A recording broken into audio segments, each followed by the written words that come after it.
Today, it's all about octopus. When done right, it's tender with an almost silky texture, and the flavor is unparalleled. But it can be easy to get wrong, so today I'm gonna show you a few ways to nail octopus every time. We're gonna simmer, sous vide, and we also have a bonus experiment where we're gonna try smoking a whole octopus. I have no idea if it's gonna work, but either way, let's get started. So this here is our whole octopus. Now I know there's some people who are against eating octopus, and if you are, this probably isn't the video for you, but I will say this is sustainably sourced, and it's my goal to treat it with as much respect as possible. So octopus is made up of a few different sections. We have the head, we have this middle area here with the eyes, we come under here, there's actually a beak in there that we're gonna remove, and then of course we have all 8 tentacles. And these things are pretty crazy looking. And I'll be honest, anything that has 8 legs to it kind of reminds me of a spider, and I turn into a huge baby whenever there's spiders around, so I can understand why this can be a bit intimidating for some people to cook. So the first thing we need to do is clean the octopus, and what I like to sort of do is actually turn the head inside out.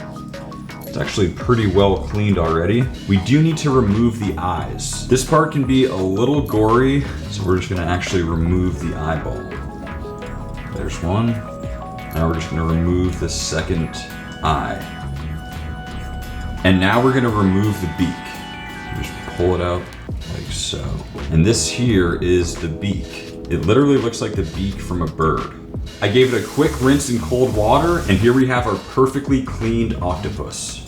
We have our 3 beautiful octopi. We're going with octopi. Our 3 beautiful octopi. We're gonna simmer this one, we're gonna sous vide this one, but this, the one I'm most excited about, we're gonna smoke it, so we'll start with this. And we're just seasoning it with a barbecue rub. Now, typically these guys are cooked in very moist cooking environments, so simmered, sous vide, that sort of thing. A smoker is a relatively dry cooking environment, so I'm not too sure how this is gonna turn out, but there's only one way to find out.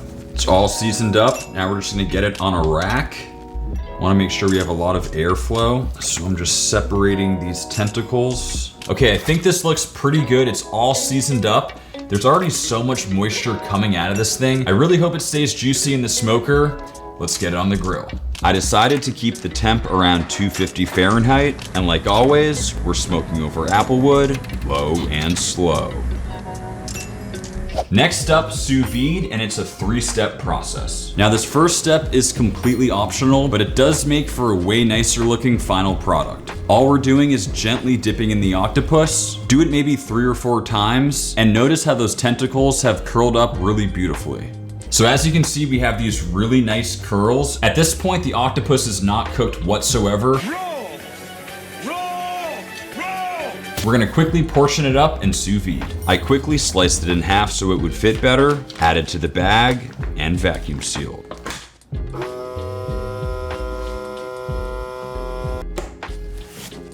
And we're gonna sous vide at 175 Fahrenheit for about 5 hours. Okay, so we have 1 octopus on the grill, 1 of them sous viding. Time for our boiled octopus. All we're doing here is getting our water heated up, and we're just gonna add a few flavors. Add ingredients you like to flavor the broth. I chopped up some onion, carrots, and some celery.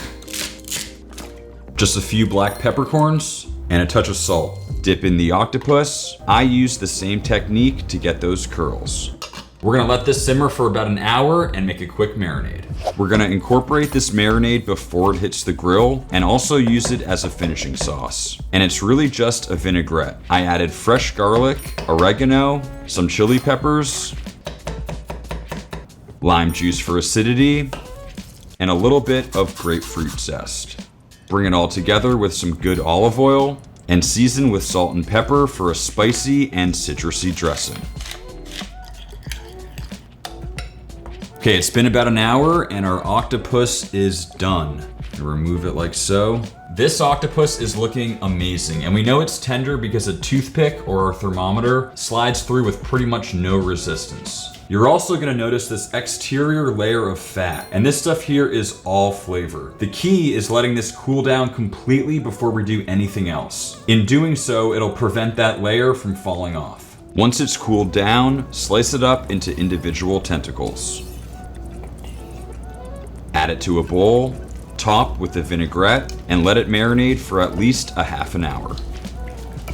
The smell is already incredible. We've let these marinate for a bit. Let's get them on the grill. Unlike usual, we're not cooking these low and slow.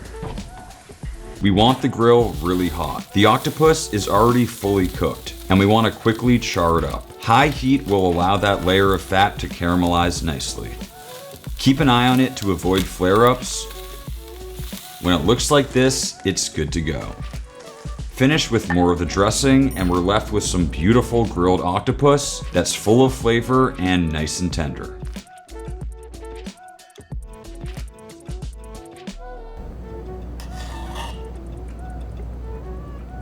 Okay, time to taste octopus number 1. Gotta say, this is looking pretty good. Wow, just slices through like butter. Going for a bite. Oh yeah. Definitely getting a little kick, but what's most important to me is that texture. It is extremely tender, but definitely not mushy. Also, that char on the outside gives us a really nice contrast. This is absolutely delicious. We still have the sous vide and what I'm most excited about, the smoked octopus coming next. And I think it's just about time to take the other one out of the sous vide. It's been 5 hours, and I quickly shocked it in ice water to stop the cooking process. We're gonna let this completely cool down and make our aioli. We're making a garlic saffron aioli. We have our saffron, roasted garlic bombs. You can also find these on my channel. 1 egg yolk, oil, and lemon. I decided to make a homemade aioli, which is actually a fairly simple process if you have a hand blender. It's essentially just a flavored homemade mayo, but if you don't want to go homemade, just add roasted garlic, lemon, and saffron to store-bought mayo. The saffron is mostly for color. I just mixed it up with a bit of lemon juice and incorporated it into the aioli for that distinct bright color. The sous vide octopus has cooled, and you'll notice a ton of moisture has been released. A great use for this liquid is to incorporate it into sauces and seafood soup. With the octopus fully cooked, all we need to do is get a sear. You can definitely use a grill, but I decided to pan sear them. Get a cast iron extremely hot and lay down the tentacles. Again, they're already fully cooked, so we want high heat to quickly develop the crust. We want to render the fat and should be left with a deep golden brown color. Feel free to get fancy with the sauce or just leave it on the side for dipping, and finish with a bit of parsley. As you can see, we have great crust and a nice and juicy interior. I'm going for a bite. Oh man. I actually think I like this texture a little bit more. It's a bit more firm, but still extremely tender. And you get that nice crust from the pan sear. And that sauce as well, it's super citrusy and pairs perfectly with that octopus. And on to octopus number 3, the smoked octopus. Let's go outside and check it out. Our octopus has reached 170 internal, and honestly, I was shocked by how much it shrunk. But I finished it with a light layer of vinegar sauce and let it keep cooking for another 10 minutes. Now it sort of looked like an alien, but I quickly sliced it up, and it was finally time to taste my first attempt at smoked octopus. Okay, we finally made it. Last but not least, our smoked octopus. I keep wanting to say lobster for some reason. I'm just gonna go for a bite. Very, very interesting. Now, octopus isn't something you typically associate with barbecue, but I have to say I'm pleasantly surprised. It's a little bit sweet from that sauce. Of course, you get that delicious applewood smoked flavor, and this is something I would do again. All right, well, I've eaten more octopus today than I've probably had in about 10 years, so I think that means we should end the video. If you did enjoy it, be sure to like, subscribe to the channel, and I'll see you next time.